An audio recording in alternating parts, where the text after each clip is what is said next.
And so, if you have a life full of struggle, like every other human on the planet, struggle, trauma, pain, then you might be one of those of us who adopt all sorts of healing modalities to try and change what we call self-limiting beliefs. So you will do affirmations and you will meditate, you will do energy work, you will do yoga, and all of those modalities are in themselves very good, but they're only pointers, doorways that lead you to a much deeper part of who you are. When you're trying to heal a corrupt belief system, you cannot change behavior on the outside long term without fundamentally changing your belief system. That's quite a well-known fact. But what is not well known is what underpins the belief system, and that is your identity. Now, our identities are shaped way before we're even born, depending on the culture, the climate, the era, the age, the generation we're born into, what race we are, what religion we are, color, what gender we are, whether we're healthy or whether we're born with so-called disabilities. Before you're even born, you have a host of invisible labels tied to your energetic embryo. Then from when you're born to 7 years old, your brain is in a state of theta frequency, which is a state of semi-hypnosis. It's a hypnotic state. So all you're doing is learning and absorbing and watching your parents, your peers, your siblings, your family, society, and you're learning your definition of love, good and bad emotions. No such thing as good and bad. They are just emotions. You're learning the rules of the family. You're learning how to obtain and secure love and belonging, because every human being needs that. Every child, baby needs that. And all of those are shaping your identity. And not one of these things did you choose. These are all given to you, assimilated like the Borg in Star Trek. If you're my generation, right? Gen X. Assimilation of all these outer labels. You don't choose one of them. Until you reach a crossroads where your life is just falling apart. It's not just your own. You reach this crossroads where some people choose to ignore it. They choose the suffering, unfortunately. It's sad, but it happens. There's got to be another way to experience the world. There has to be, right? And you look around you and you see millions upon millions of people being murdered by other millions and millions of people. You see genocide, you see rape, you see trauma, you see abuse, you see neglect, you see addiction.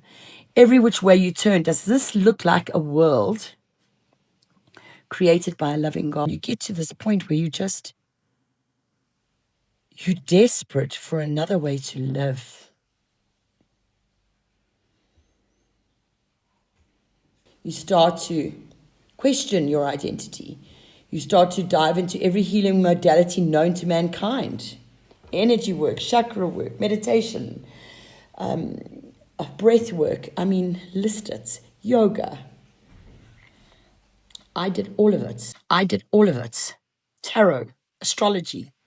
There isn't a healing modality, human design. There isn't a healing modality that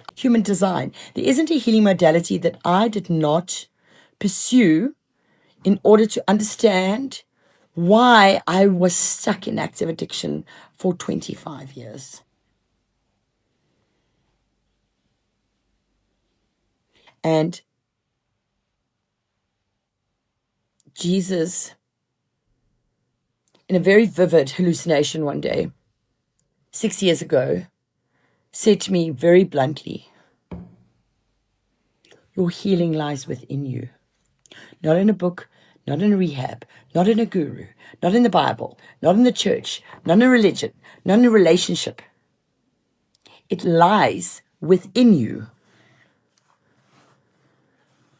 And that sent me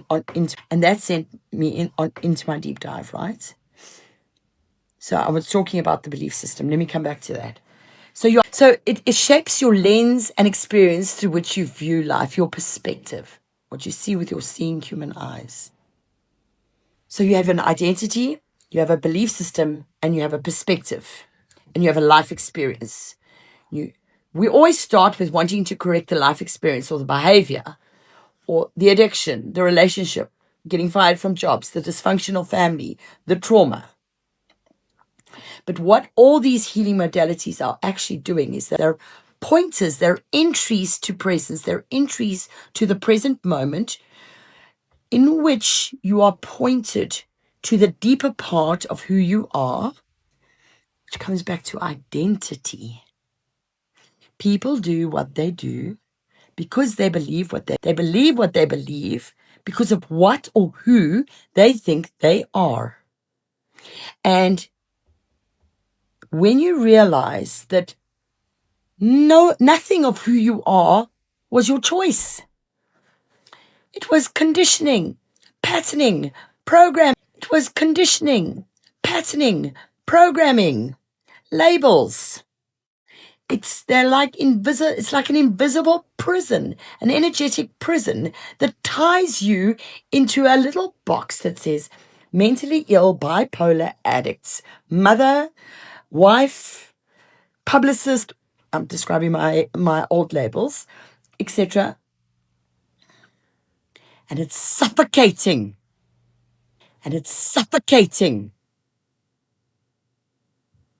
Because that's not who you are. You see, when we go to the mirror and we look in the mirror, mindfulness, etc., all pointers though. Books, lots and lots of books. Is we're looking in the mirror and we're seeing a smudge of lipstick on our face. And we're trying to correct the smudge of lipstick in the mirror instead of going back to our base and wiping it off. You have to go in to fix the outside of your world. And I mean everything. When you change, when you have a corrected identity, what you are, not who you are.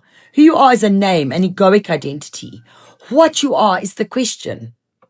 When you change your identity, when you redefine your belief system, you have a new perspective. When you have a new perspective, you have a new life experience. Because I promise you, when you change how you see things, the things you see change. I love you. Have an awesome day.